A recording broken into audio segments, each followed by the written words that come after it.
நேயர்களுக்கு வணக்கம். இன்றைய சிறப்பு விருந்தினர் டாக்டர் காந்தராஜ் அவரோடு உரையாடுவோம். சார் வணக்கம். இப்போ எஸ்ஐஆர் தமிழகத்தில் ஆரம்பித்து 10 நாள் முடியுது. தாவேகா கட்சியினுடைய தலைவர் விஜய் அவர்கள் ஒரு காணொலி வெளியிட்டிருக்கிறாரு. அதில் இப்போ எஸ்ஐஆரை அமல்முறைப்படுத்துறது மத்திய அரசாங்கத்தினுடைய ஒரு அமைப்பு, எலெக்ஷன் கமிஷன். திமுககாரர்கள் தாவேகா தொண்டர்கள் இருக்கக்கூடிய வீடுகளுக்கு இந்த ஃபார்மை கொடுக்கறத தடுத்து நிறுத்துகிறாங்க. இந்த சதி வேலைகளை அவங்க தான் செய்வாங்க, கவனமாக இருக்கணும். நீங்கள் ஆன்லைன்லேயும் இந்த ஃபார்மை நிரப்பலாம், மற்றபடியும் நீங்கள் வாங்கி கண்டிப்பாக நிரப்புங்க. எலெக்ஷன் நேரத்தில் தமிழகமே திரண்டு பூத்துக்கு முன்னால் நிற்கணும். இது தமிழகமா தாவேக்காவா அப்படின்னு சொல்லி மக்கள் பிரமிப்படையணும். 2026 திமுகவுக்கும் நமக்கும் தான் போட்டி அப்படிங்கிறத மறுபடியும் பேசுகிறாரு. இது எப்படி புரிஞ்சுக்கிறது? அவர் எலெக்ஷன் நிற்க போகிற மாதிரி தெரியுது. இவ்வளோ எஸ்ஐஆரை பற்றியெல்லாம் அவர் பேசுகிறாருன்னா கடைசியாக ஒரு அளவுக்கு இறுதியாக ஒரு முடிவு எடுத்து எலெக்ஷன் நின்று பார்ப்போம். ஒரு 10 நாள் கழிச்சு அப்புறம் எலெக்ஷன் நின்று பார்ப்போமேன்னு போயிருக்காரு. அது விடுங்க, இன்னும் பாவம் சின்ன பையன் தான். அதை பற்றி படிக்கிறதுக்கு இவ்வளோ நாளாச்சா?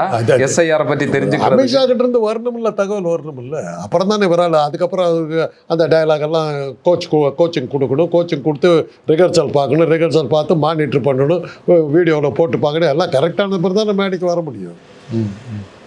மொத்தமே கட்சி ஆரம்பித்து 1.5 வருஷத்தில் 6-7 மீட்டிங்கு 3 வாரம் மீட்டிங்கு முடிஞ்சு போச்சு. இல்லை, கட்சி ஓவர் ஆகி போச்சு. ஆனால் அப்புறம் அந்த கரூரில் ஒரு சின்ன சம்பவம் நடந்ததுக்கப்புறம் வீட்டுக்குள்ளார போய் கதவை பூட்டிட்டு படுத்த ஆசாமி இன்னும் வெளியே வரலையே. நீங்கள் ஒரு ஆளாக காணுங்க. எப்படியோ நீங்கள்லாம் சொல்கிறதுனால தான் அவர் இன்னும் ஒருத்தர் இருக்காரு எங்களுக்கெல்லாம் தெரியுது. நீங்கள் கொடுக்குற விளம்பரத்தை தான் அவர் ஓடிட்டு இருக்கார். இந்த திருப்பி சொல்கிற தம்பி, மீடியா கிட்ட நீ சக்தியை காட்டுறதுல அர்த்தம் இல்லை. பொதுமக்கள்கிட்ட காட்டணும்பா. மீடியாவை நம்பிக்கிட்டு இருக்காது, அவ்வளோதான் நம்ம சொல்ல முடியும். இது சினிமான்னு நினச்சிக்கிட்டு சுற்றிட்டு இருக்காரு. இன்னவருக்கு வெளியே தெரியல பாவம். சரி, சூழ்நிலை கைது மாட்டிக்கிட்டு முடிக்கிறாரு சொல்கிறதெல்லாம் கேட்க வேண்டிய கட்டாயத்தில் இருக்கிறார். அவர் என்ன பண்ணுவார்? ஆனால் சரியான அரசியலை விஜய் அவர்கள் செய்கிறார் அப்படின்னு சொல்லி சிலர் கொண்டாடுறாங்களே, சேனல்கள் எல்லாம் போட்டு. நீங்கள் தானே அதெல்லாம் சொல்லிக்கிட்டு இருக்கிறீங்க. மக்களுக்கு யாருக்கும் தெரியலையே.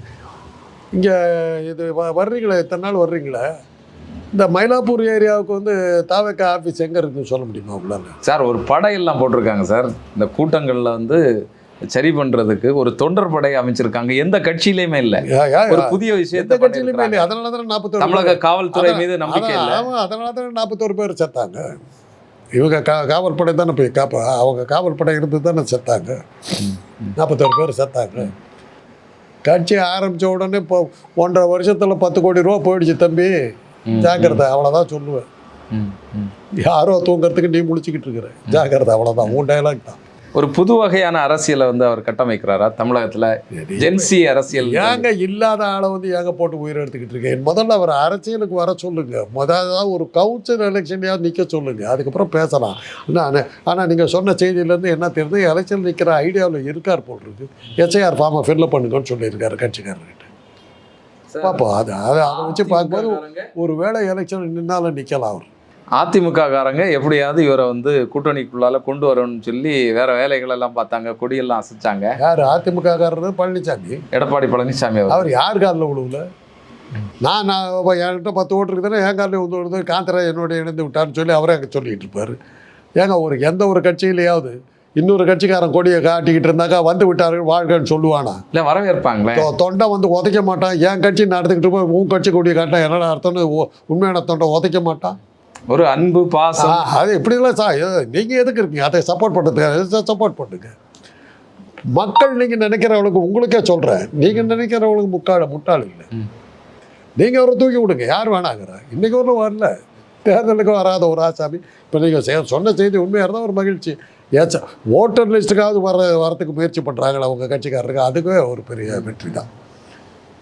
ஆக எலெக்ஷனில் ஓட்டு போடுற முடிவுக்கு வந்திருக்காங்கன்னு தெரியுது. நிற்கிறாங்களாங்கிறது அப்புறம் தான் பார்க்க. அவர் ஒரு சக்தி அப்படிங்கிறத அனுமானிக்கிறதுனால தானே இப்போ காங்கிரஸ் கூட அடுத்த கட்ட தலைவர்கள் அவரோட கூட போய் கூட்டணி வைக்கிறது பேசிட்டு இருக்கிறான்னு சொல்லி தகவல் வருது. எல்லாமே யாரு கிளப்பி விட்டது?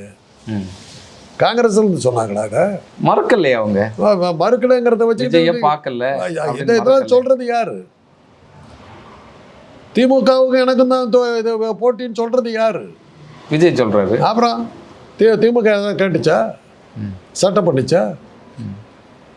பாகிஸ்தான் தீவிரவாதிகளை அழித்து விட்டோன்னு மோடி சொல்கிறாருங்க. பாகிஸ்தானில் ரியாக்ஷனே காணாம அப்படியா அப்படின்னு கேட்டு போயிட்டாங்க. உலக வங்கி வந்து அவங்களுக்கு தான் காசை கொடுக்குது. அது மாதிரி தான் இந்த சீனும். எனக்கும் திமுகவுக்கு தான் போட்டி. திமுக தொண்டை யார் அப்படிங்களா அப்படின்ட்டு போயிட்டு இருக்கிறாங்க. அவர் யாருன்னு கூட யாருக்கும் தெரியல. ஒரு எலெக்ஷன் இன்னும் ஒரு கவுன்சிலராக இருந்தால் கூட அவருக்கு மரியாதை இருக்குங்க. நான் தான் தெரியும் கேட்குறேனே, மயிலாப்பூரில் திமுக தாவே கட்சி ஆஃபீஸ் எங்கே இருக்குது? எந்த இடத்துல கொடி பறக்குது? இவ்வளோ தூரம் ட்ராவல் பண்ணிட்டு எங்கேயாவது தாவேக்கா கொடி பறக்குதா? இல்லை, அந்த கட்டமைப்புகள் சரியாகிறதுக்கு முன்னாலே லட்சக்கணக்கான தொண்டர்கள் கூடுறாங்க. ஆமாம், இப்படி இதெல்லாம் சொல்லி தான் நீங்கள் சொல்லணும். இப்படி எல்லாம் காத்துறேன். இப்போ எனக்கு நான் இன்னும் கட்சி ஆரம்பிக்கிறதா சொல்லுறேன். எனக்கு எவ்வளோ பேர் இருக்காங்க தெரியுமா? 15 கோடி. இந்த கட்சி ஆரம்பிக்கிறதா சொல்லலை. ஏற்கனவே காந்தராஜுக்கு 5 கோடி வந்துட்டாங்க. சந்தன் மண்டலத்தில் தான் பிரான்ச் இருக்கு. ஏன் சிரிக்கிறீங்க? விஜய் சொன்ன நம்புவீங்க, காந்தராஜ் சொன்ன நம்ப மாட்டீங்களா? செய்யுங்க, உங்களால் முடிஞ்சதை தொண்டை செய்யுங்க, அவரை காப்பாற்றுங்க. வேற உங்களை நம்பி தான் அவர் இருக்கார். மீடியா திருப்பி சொல்கிறேன், மீடியாக்களில் தான் உங்களை யாருக்கு தெரியுமே ஒழிய மக்களுக்கு ஒன்று யாரும் தெரியாது. அவ்வளோதான் சொல்கிறேன். இப்போ அமித்ஷா அவர்கள் விரைவில் தமிழகம் வராரு. தமிழகத்தில் வந்து இங்கே இருக்கக்கூடிய கூட்டணி விஷயங்களை பேச போகிறாரு. மிக முக்கியமாக விஜய் அவர்களோட கூட்டணியை உறுதிப்படுத்துறதுக்கு அவர் வந்து விஜயினுடைய கட்சியில் இருக்கக்கூடிய நபர்களோடு பேச போறாரு அப்படிங்கிறத சொல்றாங்க. 2020 சொல்றவங்க யார் சொன்னவங்களுக்கு? இதை சொன்னவங்க யார்? நீங்களே கிரியேட் பண்ணி சொல்லிக்கிட்டு இருக்கிறீங்க. உங்களை தவிர இதை சொல்றாங்கன்னு சொல்லாதீங்க. செய்தியாக சொல்றாங்கன்னு சொல்லுங்க. சொல்றாங்க. ஆமா, நான் சொல்றேன்னு சொல்லுங்க. வேற யார் சொன்னா? அமித்ஷாவுக்கு தெரியுமா அந்த விஷயம்? விஜயை வந்து தூண்டி பார்த்தாங்க, ஒன்றும் தேரலைங்கிறதுனால தாங்க விட்டுட்டு அரசியலில் பெரிய விற்பனராக இருந்த செங்கோட்டையனை ஏன் கூப்பிட்டு வர்றாங்க அவங்க. ஆனால் அது பலிக்கலையே. செங்கோட்டையனுக்கு இப்போ இடம் இல்லையே. அதை எப்படி சொல்லி அவர் ஏன்னா பழனிசாமி கூட உட்காந்துக்கிட்டு இருக்கிற கூட்டணிங்க. செங்கோட்டையனுக்கு என்ன இடம் இருக்குன்னு உங்களுக்கு செங்கோட்டையனை பற்றி ஆனாவன்னா தெரியுமா? இல்லை, அவர் அந்த காலத்தில் ஒரு உங்களுக்கு அவரை பற்றி ஆனாவன்னா தெரியுமா? தெரியாது. அப்புறம் ஏன் பேசுறீங்க அவரை பற்றி? செங்கோட்டையனை பெரிய கவுண்டர் கூப்பிடுவாங்க. செங்கோட்டையன் கிடைச்ச கோட்டை தாண்ட மாட்டாங்க ஜெயலலிதா, தெரியுமில்ல? அது சின்ன கவுண்டர் யார் தெரியுமில்ல? இன்னைக்கு அமைச்சராக இருக்கிற ஈரோடு முத்துசாமி. எலெக்ஷன் அவங்க சொன்னது தான். எவ்வளோ சொல்லி ஜெயலலிதா வந்து கேட்காம பர்கூரில் போய் நின்னாங்க. தோற்று போயிடுவீங்கன்னு சொன்னார் செங்கோட்டையன். கேட்காம போய் நின்னாங்க, தோத்தாங்க. அட்ரஸ் தெரியாது சுகவனங்கிறகிட்ட தோத்தாங்க அந்த அம்மா. அப்புறம் தான் கவலைப்படாதுன்னு சொல்லிட்டு காங்கேயத்தில் நிற்க வச்சு அந்த அம்மாவை ஜெயிக்க வச்சார் அவர். செங்கோட்டையன் சொல்லணும், இந்த ஊருக்கு போட்டுமான்னு செங்கோட்டையன் ஓகேன்னா தான் அந்த அம்மா போகும். அப்படிப்பட்ட செங்கோட்டையன் யாருன்னு எங்களுக்கு தெரியாதுன்னு நீங்கள் ஒரு சேனல் நடத்த. இல்லை, அவங்க அவரை தெரியும், ஆனால் மதிக்கல. அவருடைய சக்தி எங்களுக்கு தெரியும். அவர் அடங்கி போயிட்டார். ஏன்னா சசிகலாவால் அடக்கப்பட்டவர் அவர். சசிகலா வர்ற செங்கோட்டையன் தான் அங்கே கோலை வச்சுக்கிட்டு இருந்தார். சசிகலாவால் அடக்கப்பட்டவர் அவர். அதுக்கப்புறம் தான் அவர். பழனிசாமி எத்தனை பேத்துக்கு தெரியும்? எங்கள் ஊர் தாங்க. நாங்கள் கேள்விப்பட்டதும் கூட கிடையாது. சேலத்தில் அதிமுகன்னு எடுத்தாவே சேலம் கண்ணன், செம்மலை, பொன்னையன், எங்கள் அண்ணன் ராஜாராம், இவங்க தான் சேலத்தில் அதிமுகங்கிற பேர். அவர் எம்எல்ஏவாக இருந்திருக்காரு, எம்பியாவெல்லாம் இருந்திருக்காரு. எங்களுக்கு தெரியவே தெரியல. எங்கள் ஊரில் வந்து 18வது மைல் அடுத்த தொகுதி தெரியல. அப்படி ஒரு ஆள் இருந்தது. ஆனால் அப்படிப்பட்ட நபர் வந்து கட்சியை இப்போ கைப்பற்றிட்டு யாரு கூட்டு வந்து விட்டா? செங்கோட்டையன் மாதிரியான பெரிய ஆட்களை சீனியராக இருந்தவங்கள என்னால் இன்னும் யாரும் விட்டீங்களா? இன்னும் கொஞ்சம் ஏற்றுங்க, இன்னும் கொஞ்சம் ஏற்றுங்க. பத்தாது, இன்னும் கொஞ்சம் பெருசாக ஏற்று. அப்படிப்பட்ட ஆளை ஏன் தேர்ந்தெடுத்தாங்க? அன்னைக்கு ஜெயலலிதா வந்து மாட்டிக்கிட்டு முடித்த போது முதலமைச்சராக வரக்கூடியவர்கள் சொல்லி மீடியாக்கள் சொன்னது வந்து பொன்னையன், தம்பிதுரை இவங்களெல்லாம், செம்மலை இவங்களெல்லாம் தான் சொன்னாங்க. நான் தம்பிதுரைக்கு ரொம்ப நெருக்கமானவன். எங்க கேட்டாங்க, தம்பிதுரை அவங்க எடுக்க மாட்டாங்கன்னாங்க. ஏன்னா எனக்கு ஜெயலலிதா அரசியலை பற்றி எனக்கு ஓரளவுக்கு தெரியும். தன் காலிலேயே நிற்கக்கூடிய ஒருத்தன் இருக்கிறான்னாக்கா அவனை வளர விட்டேன்னா நான் காலி ஆகிடுவேன், தெரியுமா? என் நண்பர் வந்து அதிமுகவில் சீட்டு கேட்க போகிறாருங்க தேர்தலுக்கு. என்கிட்ட ஒரு வார்த்தை கூட சொல்லலை. ஒரு பெரிய பிரபலப்பட்ட தயாரிப்பாளர் அவர். போயிட்டு வந்தார். சீட்டு கண்டிப்பாக கொடுத்துருவாங்க டாக்டர். என்ன சொன்னீங்க இப்போ நேர்காணலில், என்ன சொன்னீங்கன்னு? அந்த தொகுதி கேட்குறியா, என்ன உனக்கு பேக்ரவுண்டுன்னு கேட்டாங்க.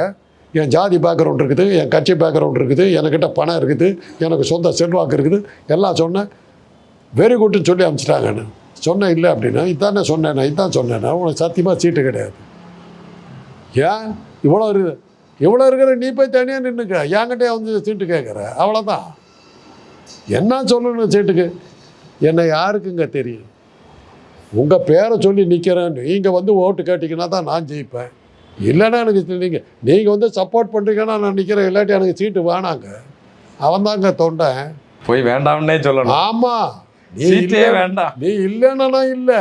அண்ணாமலை ஏன் காலி ஆனார்? அமித்ஷா வரும்போது அண்ணாமலை கை தட்டினான். ஓ, நீ நம்மளோட பெரிய ஆளா? அன்றைக்கி போன ஆசாமி தான் அன்றைக்கி பாவம் தனி கட்சி ஆரம்பிக்க தான் என்ன பண்ணாரு, தேர்தல் சுற்றிக்கிட்டு இருக்காரு. ஆனால் அவர் பதவியிலேருந்து இறக்குன பிறகு அவர் தானே மீடியாவில் அப்படியே அது மாதிரி உருவத்தை உருவாக்கக்கூடாதுங்க. நீங்கள் என்றைக்குமே நீங்கள் தொண்டனாக இருக்கிறவங்களும் தலைவனுக்கிட்ட கீழே இருக்கிறதா தான் நீங்கள் காட்டிக்கிட்டு இருக்கணும். இதெல்லாம் எனக்கு சொந்த அனுபவத்தில் வந்தது.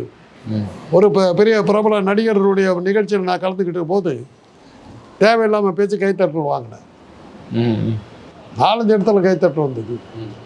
அந்த ரசிகர் மன்ற தலைவர் வந்து, ஏன் அவனுக்கு அறிவு இல்லை, அவர் பேசுகிற இடத்துல வந்து நீ வந்து கைத்தட்டல் வாங்கினா அவர் மனசு உடச்சி போய் கிடக்குறாரு. அதுக்கப்புறம் அவங்க கூப்பிடவே இல்லை. அன்றைக்கி தான் எனக்கு தெரிஞ்சது, தலைவன் மேடையில் இருக்கும்போது தலைவனுக்கு தான் கைத்தட்டல் வரணும். அவரை விட 10 பங்கு பெரிய பேச்சாளர் நீங்கள் இருக்கலாம். தலைவன் இருக்கும்போது தலைவன் பேசுகிறது தான் எடுக்கணும். நீ தனி மீட்டிங் வைக்கிறியா, அப்போ உன் வேலையை காட்டு. இது அடிப்படை அரசியல். அதை தான் இப்போ சொல்கிறேன். இப்போ செங்கோட்டையன் வந்து இவ்வளோ பெரிய ஆளாக இருந்த பிறகு அவரை வந்து டம்மி பீஸ் ஆக்கி விட்டுட்டாங்க. பழனிசாமியை தேர்ந்தெடுத்ததுக்கு காரணம் எம்எல்ஏவா எம்பியெல்லாம் இருந்து கூட அவரை யாருக்குமே தெரியலங்கிறது. அதனால் நம்ம சொன்ன பேச்சை கேட்பாங்கன்ட்டு இப்போ சசிகலா போட்ட தப்பான கணக்கில் வந்தவர் தான் சொன்ன பழனிசாமி. பழனிசாமி உள்ளே வந்த உடனே அமித்ஷாவுக்கு தெரிஞ்சது, சொன்ன பேச்சை கேட்கக்கூடிய ஆண்டு தான் அந்த அம்மா செலக்ட் பண்ணுது, அவரை நம்ம கையில் வச்சுக்கோன்னு சொல்லி பிடிச்சிட்டாங்க. அதனால தான் இந்த அந்த அம்மாவை ஓரம் கட்டுறது. சசிகலா வந்தாக்கா அதிமுக சக்தி வாய்ந்த கட்சியாக மாறிடும்னு சொல்லி தமிழ்நாட்டிலேயே அமித்ஷா பயப்படுற 2 பேர் யாருன்னா, ஒன்று செந்தில் பாலாஜி, இன்னொன்று வந்து சசிகலா. செந்தில் பாலாஜி 1 வருஷம் போட்டு ஆட்டம் காட்டி பார்த்தா நடக்கலையே.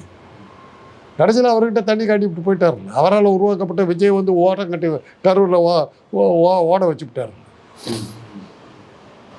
ஆனாலும் விஜயை சுற்றி தானே ஒரு அரசியல் இங்கே ஓடிட்டு இருக்கு. அதே இப்படியெல்லாம் சொல்லுங்க, வேணாங்களா? நாங்கள் இதுக்கு முன்னாடி யாருடன் கூட்டணி சேர்க்கிறார்? அமித்ஷா விஜயை கூட்டணியில் இழுப்பதற்கு பேச்சுவார்த்தை நடத்த வருகிறார். அப்படி விஜய் வரலனாக்கா காந்தராஜை இது பண்ணலான்னு சொல்லியிருக்காங்க. விஜய் வரவில்லை என்றால் காந்தராஜை சுற்றித்தான் இன்று தமிழ் அரசியல் நடந்து கொண்டு இருக்கிறது அப்படின்னு சொல்லிட்டு அமித்ஷா பேசிக்கிட்டு இருக்கிறதா தகவல் வந்தது. இதை சொன்னவர் காந்தராஜ். உங்களுடைய நேரத்திற்கும் கருத்துக்களுக்கு நன்றி.